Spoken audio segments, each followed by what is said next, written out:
Hi friends, welcome back to our channel. இன்னைக்கு பெரிய size சங்கு வாங்கிட்டு வந்தாங்க. ரெண்டு வாங்கிட்டு வந்ததுல ஏற்கனவே ஒன்று அதனுடைய ஷெல்லை ரிமூவ் பண்ணி வச்சுருக்கோம்.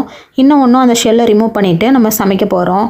இன்றைக்கி சண்டேன்றதுனால வீக்கெண்டு இப்படி தான் ஸ்டார்ட் ஆகிருக்கு. இந்த ஷெல்லை ரிமூவ் பண்ணிவிட்டு ஃபஸ்ட்டு மஞ்சத்தூள் உப்பு போட்டு வேக வச்சுக்கலாம். வேக வச்சதை தான் இப்போ என் பையன் சாப்பிட்டுக்கிட்டு இருக்காரு.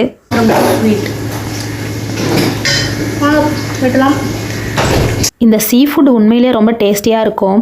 நல்லா மட்டன் இல்லைனா சிக்கன் செய்கிற போலையே நம்ம அதே மாதிரி மசாலா யூஸ் பண்ணி செஞ்சோம்னா ரொம்ப நல்லாயிருக்கும் சாப்பிட்றதுக்கு. ஃபஸ்ட்டு இதை நல்லா கட் பண்ணிக்கலாம். கட் பண்ணிக்கிட்டு நம்ம எப்படி சிக்கன் செய்வோம் இல்லைனா மட்டன் செய்வோமோ அதே மாதிரி மசாலா யூஸ் பண்ணி இதில் நல்லா டேஸ்டியாக சமைச்சிக்கலாம். போட்டே கையில் சுடுதா. ஒரு வழியாக எப்படியோ கட் பண்ணி கொடுத்தாச்சு. ரெண்டு பேரும் போட்டி போட்டுக்கிட்டே கொஞ்சம் பாதி சாப்பிட்டுட்டு மீதியை தான் கட் பண்ணி கொடுத்தாங்க. நான் ஏற்கனவே இடியாப்பம் செஞ்சு வச்சுருக்கேன். இடியாப்பத்துக்கு தான் இதை சைட் டிஷ்ஷாக தொட்டு சாப்பிட்லான் இருக்கிறோம். இடியாப்பத்துக்கு இந்த கிரேவி நல்லா டேஸ்டியாகவே இருந்துச்சு. இடியாப்பத்துக்கு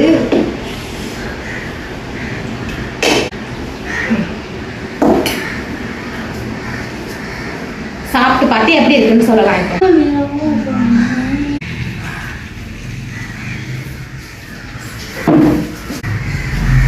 டேஸ்டியாக இருக்குது, சூப்பராக இருக்குது.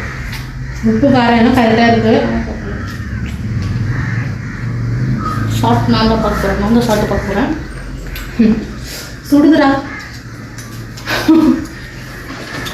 சூப்பர்மா. ஃப்ரெண்ட்ஸ், இன்றைக்கி எங்கள் வீட்டு வாசலில் இந்த கோலம் தான் நாங்கள் போட்டோம்.